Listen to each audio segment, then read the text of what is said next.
we are now recording. Ooh. All right. See you lighting the incense, trying to get your whole vibe going. We'll see. I don't actually know what incense this is because I have some loose ones. It could be for money. It could be very sexy. It could be for the moon.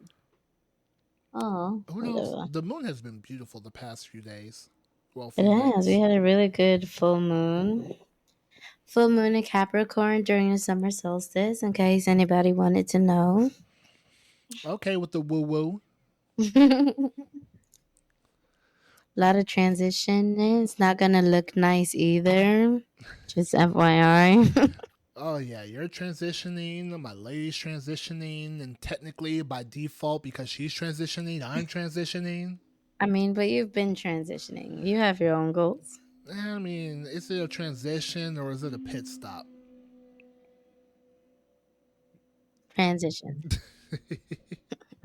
I love the pause you did. Just see, I've been getting tongue tied a lot recently. I think maybe I need to go on like a speaking break where I'm just quiet for a whole day. Oh no, you can't speak around me. I'm too beautiful. Yes, but also I've been getting tongue tied a lot. Are you going to take a vow of silence? Maybe for like 2 hours. I'm like, you can't take a vow of silence tonight. We have a pod to record. And I mean, that's what we're recording now, which let me go ahead and say, ladies and gentlemen, welcome to another episode of Big Letter Little Letter Podcast with your host, Hedo. And Persian. What? Is it like semi-official or official? No, we're going to take the show on the road and go with it. All right. Persian, welcome to the podcast along with the lovely folks listening. Thank you for joining our little show. Be sure to like, subscribe, share, and, reach out to us in case you have some thoughts and stuff you want to actually share with us as well. Yeah, I love questions. She has all the answers, and by having all the answers, I mean, if she don't know, she gonna come to me. Pretty much. That's how this works. Balance in all things in life. So, how are you doing, Persian? I'm all right.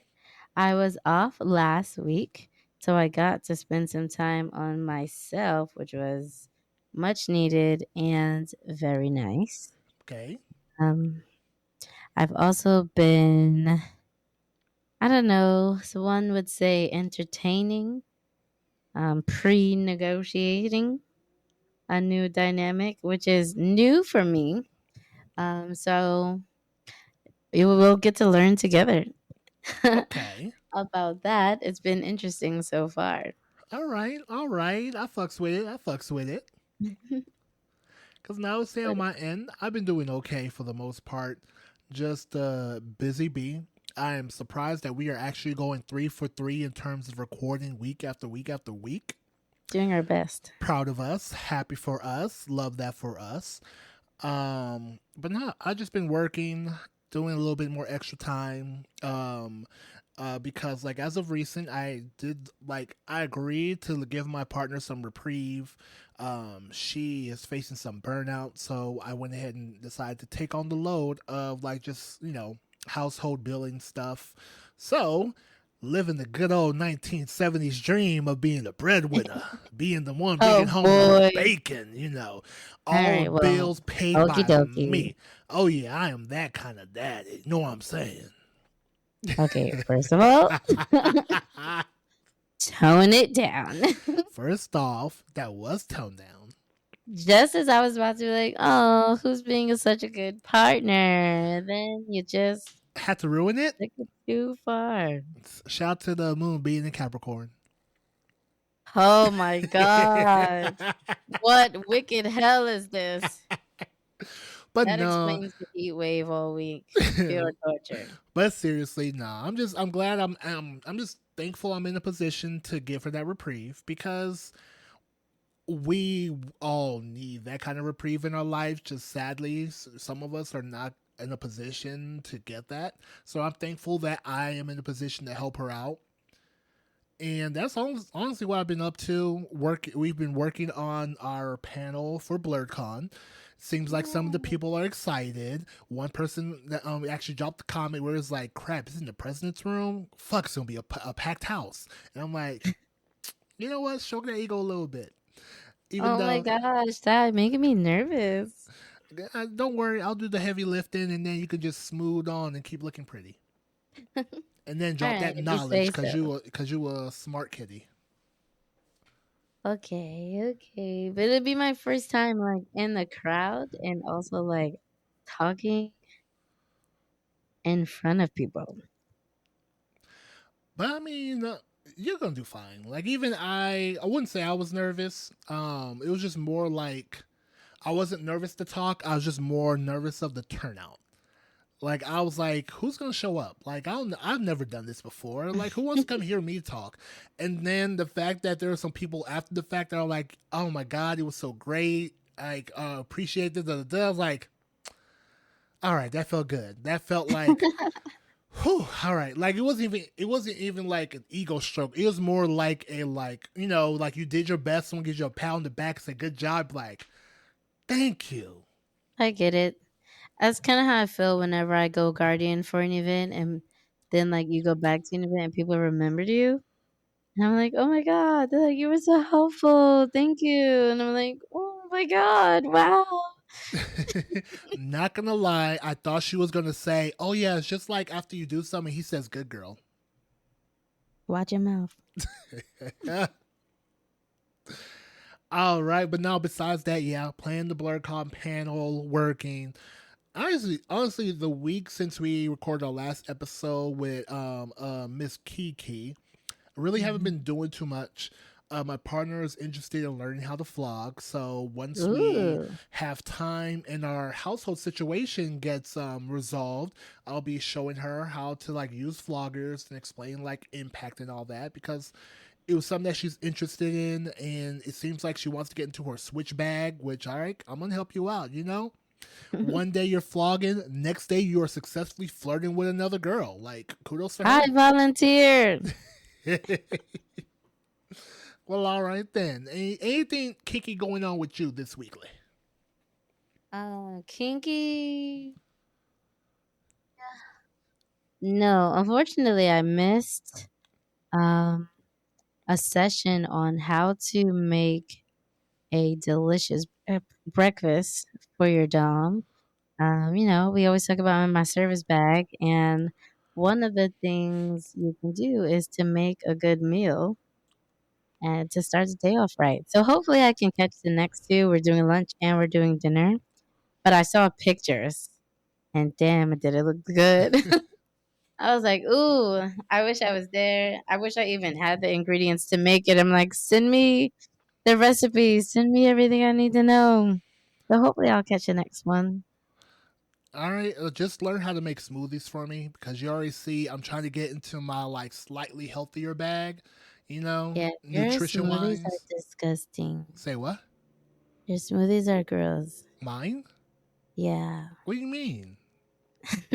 I can make you a smoothie. Uh huh. It's not going to be that garbage you've been getting. Look, I did not create it. I think it was a place called like the Juice something or Mm. whatever it's called. That's where I got the juice from. It was bad, but it was healthy. Yeah, no, it doesn't have to be bad. It doesn't, but I think so. With mine, I put maca root in it. Maca root is very grainy. There is no way to incorporate maca root successfully in your smoothie. There is. I have yet to figure it out, but it was like it was beet juice tasted better than it. That's what like beet juice is like Kool-Aid compared to the juice I got from that place. But again, fresh out the gym, that hey, all right, we're getting distracted. Off Okay, tangent. I'll be over momentarily to make you a better smoothie with maca root. We Okay. can leave it there. All right. Maca root, turmeric, just, get all the good antioxidant elements inside of it. Mainly Hmm. maca root because maca root helps with horniness. And I do enjoy the feeling of being horny, just not for too long. Hmm. But why? Never mind. Later for a later date. All right. Now, Today we are coming in this episode like a jazz band because we wanted to make sure that we come out week to week with an episode, and sometimes we be too busy to plan. And so this is going to be a jam session in regards to where today's episode is titled S is for Sexuality. Oh yeah. Happy Pride Month. Happy Pride Month, everybody. And when we're talking about sexuality, we are not focusing on the sociological implications of sexuality and gender. We are mainly focusing on sexuality in reference to BDSM and kink, as well as Mhm. history that sexuality has within BDSM and kink. Right. You'll hear, especially since New York Pride weekend is next weekend, you'll hear a lot of discussions about, oh, there shouldn't be any kink happening at the Pride parade. It's supposed to be family friendly and blah blah blah, whatever. But there really is no pride without kink. And I think if you are defining kink in the appropriate way, then you will understand why there shouldn't be pride without kink.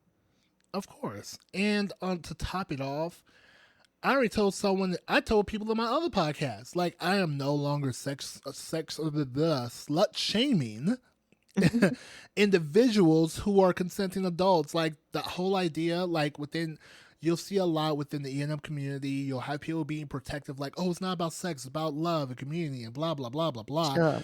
But I'm like, yo, fuck these heteronormative ideologies. Like, why are you over here trying to pacify them? Fuck them and fuck Right. what they stand for. Yes, I hope it does, and they deserve to burn in hell. We move on Okay, from that. okay. We're not like we're not pacifying people that we don't care about anymore because you're just No, wasting energy, because you are not going to prove your point to people that don't think your point is valid. this is absolutely true.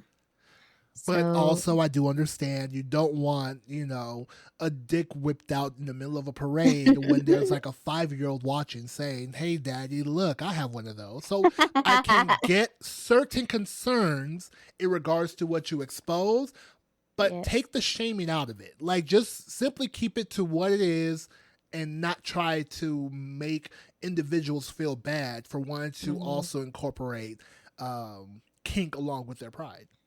Yeah, I also want to note that people are usually just in spaces they don't belong in. But anyway, um, yes, sex can be with kink, but kink does not always have to be with sex. That is very true because I will share this, like in our panel. We are literally going to talk about how the fusion of sex and kink is like inherently wrong because it's all about experience. Like sex itself is an experience, Mhm. kink itself is an experience. Kink is not to experience sex. It's just Yeah. whenever, like, yes, you get certain gratifications, you get certain dopamine hits, you get certain pleasure, but the idea isn't, directly sex. Like, I know someone that gets, turned on and aroused and feel good when there's breath play involved. That does not Mm. mean that I'm sticking my hand and rubbing my hand anywhere else outside of the scene that's, currently occurring. Why are you talking about me? Why you rat yourself out? I was even talking about you. I could choke more than one lady in my life. I don't believe it. You've only joked me as far as I'm concerned. Yes, princess. But yes, But go for it. now that we've gotten that out the way, the connection between kink and sexuality slash pride and all of that can like be discussed in definition. Okay. Um, like terms. We talk a lot about tops and bottoms, but if you notice or if you care, when you're talking about how people interact in LGBTQIA plus relationships, they might also refer to themselves as tops or bottoms, just like in a different context. But that's essentially where the words came from when we're talking about them in BDSM. So yeah, because though I don't think it's ignored. Well, no, it's ignored by my fellow straights that want to co-opt certain things and not know where the origins come from. Mhm. But yes, like a lot of the things that we have, a lot of the things that we implement, a lot of things that we explore did come from LGBTQ, mainly queer spaces where these things were explored and discovered and shared. Because one of the biggest cultures that is known, that is like just purely LGBTQ centered, is leather culture. Mhm. Because you will have you because you like I remember reading the stories about how certain group was confused for a biker gang because of all the leather that were wearing for their parties. That's hilarious. And yeah, you just have all these various groups. Like another one, a friend of mine just crossed this previous weekend, joining the Onyx Pearls. Oh. Right? Like they're a dope organization. And like it's organizations like that that's been around for decades, even beyond hand, where a lot of the influences on the current state of kink came from them.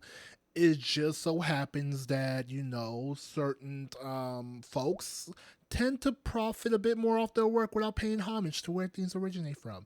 And that's just the world. That's just America. It's true.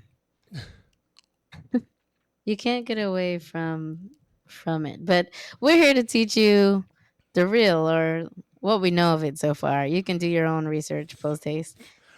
When we say do your own research, we don't mean look for people that agree with what your thoughts are. Like literally look for Right. multiple trusted sources and then form your thoughts off of multiple trusted sources. Not the Please. nigga with 5 likes on a YouTube video that saying things that you actually agree with. Please, not only the self-published book that you found in a sex shop. And and the reason why I say multiple sources, because I don't want to discredit, because that Yes, that that little book might have a lot of things, but you got to have absolutely. more than one source, because at that point you can't just, it's not research if you just find one or two people that agree with each other. Yeah. I mean, at the core of it, I think when you're looking up things like this, you have to ask yourself, like, is it harming anybody, the information that I'm learning? And like truly harming somebody, not hurting somebody's feelings, truly harming somebody.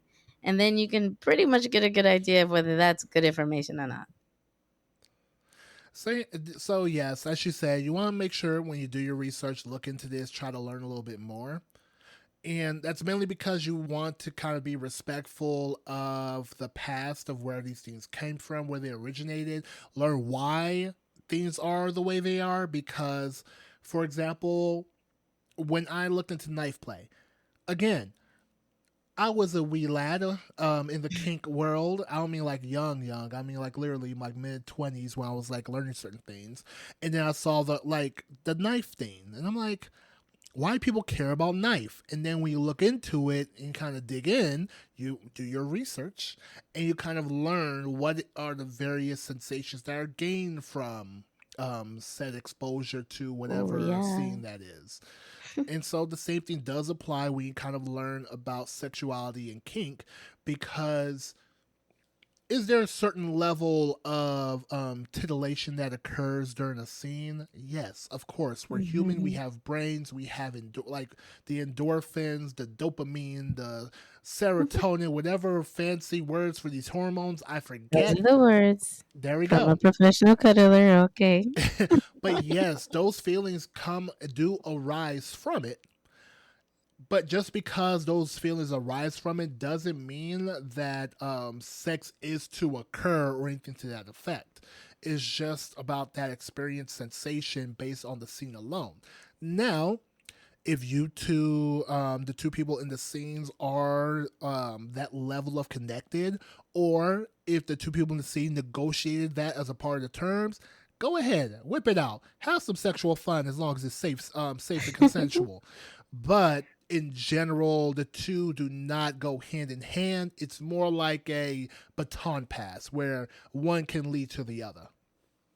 Yeah, I want to talk about those feel good feelings because it is possible to feel good in your body and maybe even in your loins and it not be a sexual thing. And I think that's one of the things people fear when, especially straight. um, people, your cisheads, when they're looking to explore pickup play or they want to learn more about something, but then they're coming across only the same gender and they don't want to play with those people. And you have to open yourself up to these experiences. And I'm not saying that everybody wants to play with the same gender, but if people like Hedo, for example, are at an event and like Hedo's pretty open to playing with anybody who wants to learn. Yep. Yeah. I'm like, sorry if you wanted to say no, but I'm pretty sure you No, if you're willing, think if you yes. want to learn, I have no problem showing you what I know. Like I am a believer that knowledge is for all. Yeah. So I think be okay with meeting people even when they're the same gender as you to get information. And it is important, we talk about it before, that you try things before you try to deliver them to other people. And also, even if you're more in the submissive role, that you try things with trusted people before you start putting yourself out there to enter dynamics and things. So, in situations for like pickup play, where there's usually a non sexual contact and it's usually, I just want to try this one thing here. That's a good time for you to learn. So I wouldn't focus too much on, well, I'm a guy, that's a guy. I don't want them like hitting me with their floggers, or like that's a girl. I don't that's a girl. I don't want them. Either way, you know what I mean. Mhm. So like try to take the sex out of it. I, as a guardian, I get the question all the times. People are like, I feel something in my body. Like, why am I feeling like this? This feels very new to me. And of course, like, take time to explore what those feelings are in your body, but also take the monotonous, the heteronormative views that you may have grown up with out of it. And then kind of just put yourself back into like, what do I really want to do? And does it feel good? You know, like it's your body. You don't have to have sex with people. It can feel good and you can be like, enjoy the feeling. Be giddy. Laugh and jump for joy about it. There are other ways to get that energy out.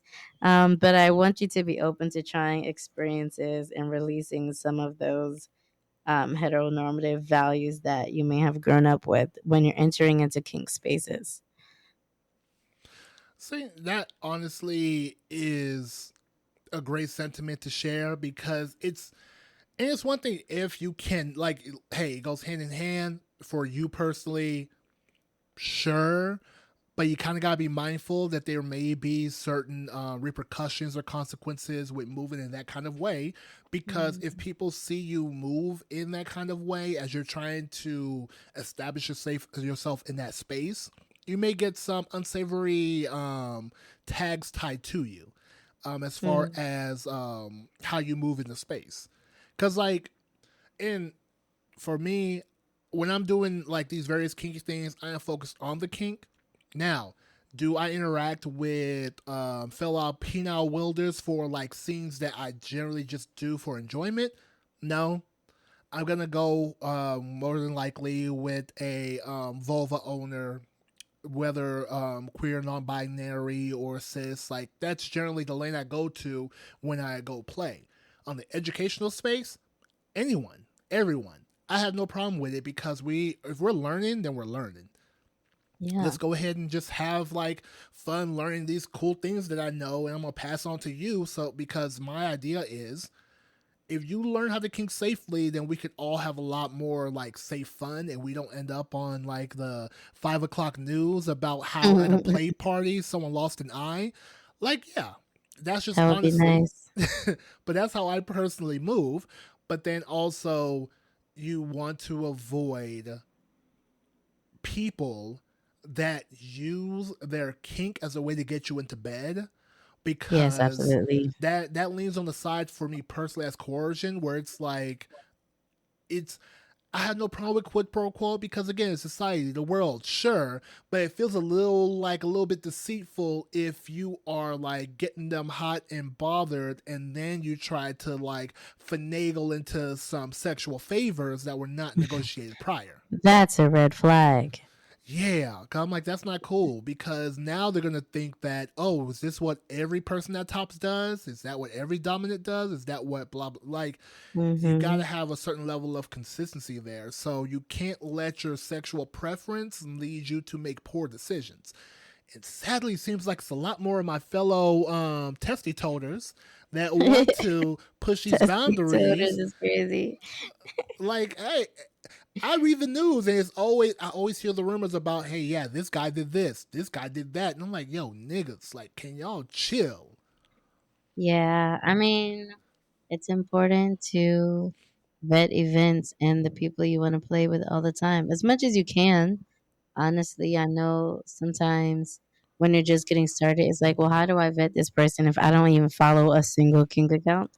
But like as much as you can, and then ask a lot of questions. Usually, people who are predatory in spaces are not answering questions if you're asking a lot of questions.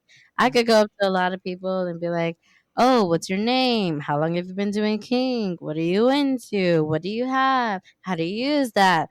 The good people are going to answer those questions. Predatory people are going to dismiss you because they're looking for somebody to be predatory over. So use it as an opportunity to vet. Like reading the room is a form of vetting. I'm not gonna lie though, I do get excited with those. I get excited to answer those kind of questions.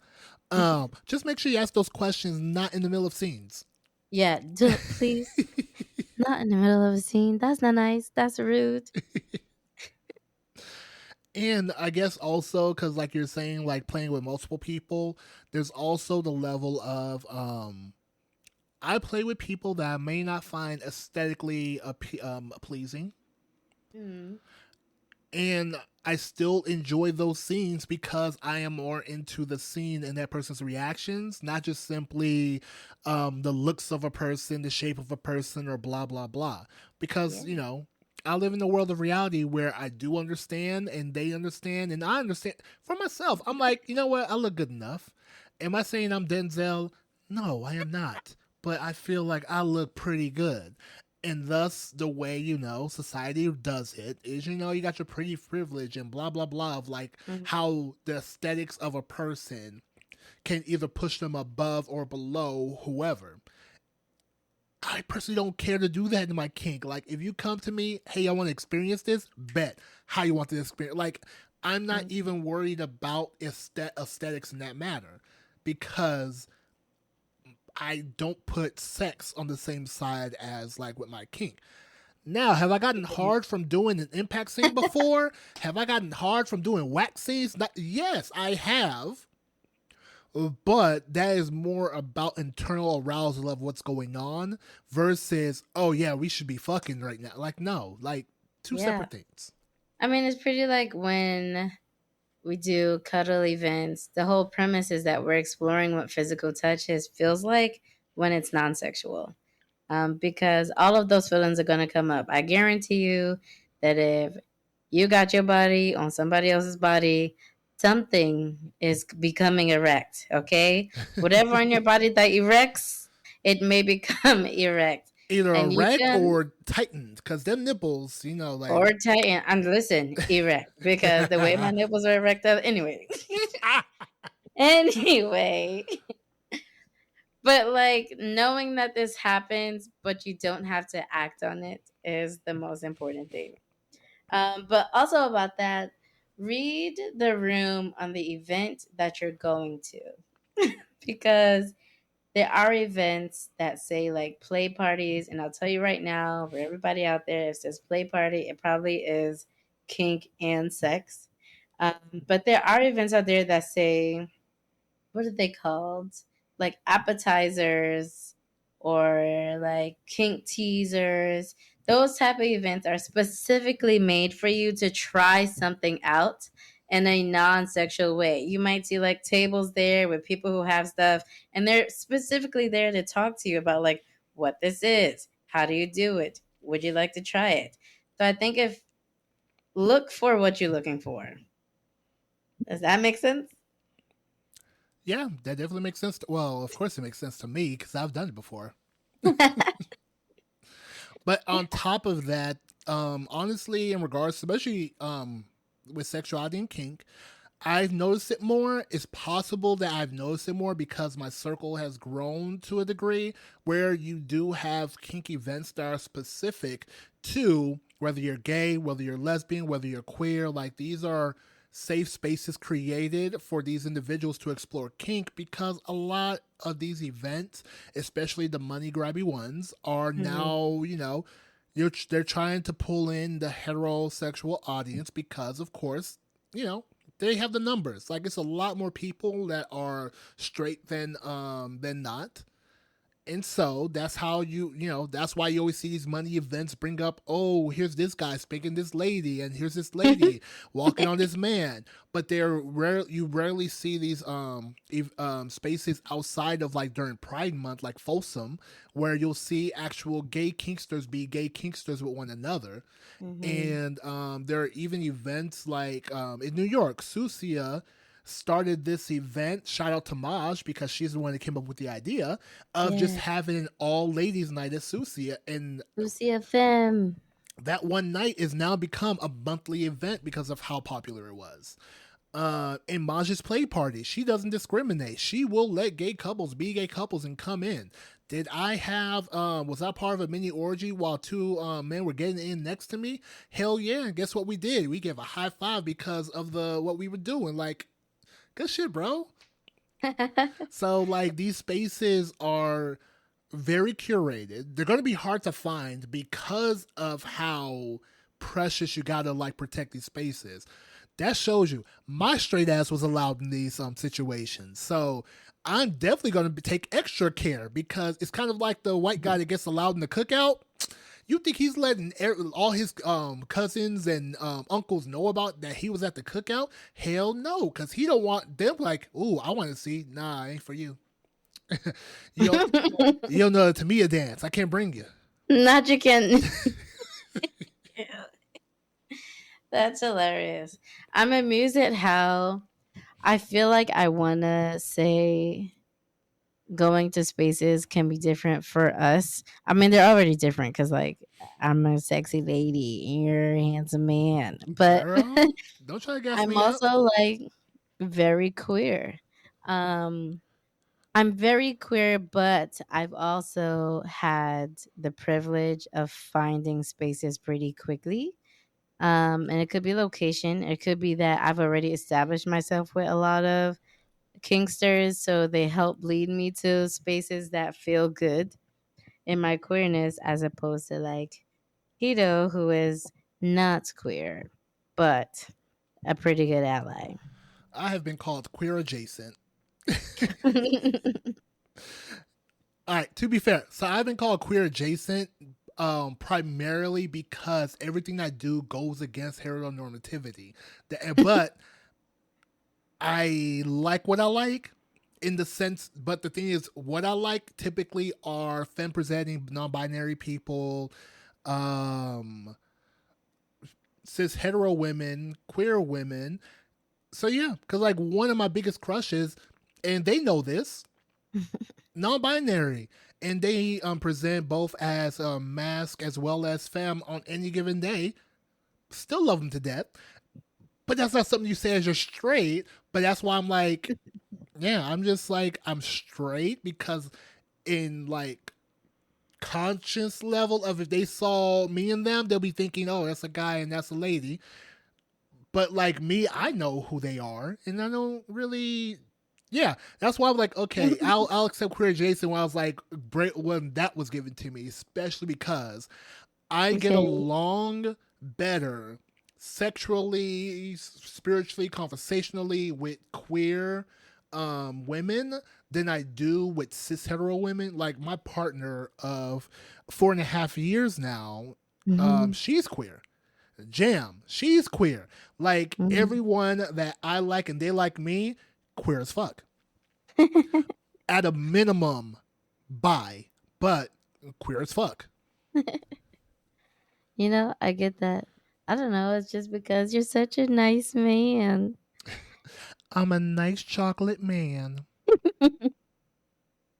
If you didn't know. All right. I mean, we could go ahead and wrap it up here. We've been talking to people's ear off. You want to go ahead and let the people know where they can find you? You can find me on our podcast IG at Big Letter Little Letter. Just because things have been getting a little weird on my IG, so I'm gonna go on and vet you all through the pod IG. You can follow over there. You can like, comment, subscribe, and maybe if we get to chatting, you can move on ahead to my personal one. But you can't find me on Vet. You can find me on Twitter as Love Persian with 2 R's, because per. Lil Per. All right, you can find me at Sir.Hedo on Instagram, Sir_Hedo on Snapchat and Twitter, as well as Sir Hedo Dom on Facebook. You can email us at bigletterlittleletterpod@gmail.com. Go ahead and drop a question. Go ahead and drop a thought. We'd love to hear from you. And yeah, that's all I got. Until next time, stay safe, be kinky, and happy Pride. Happy Pride! Bye, y'all.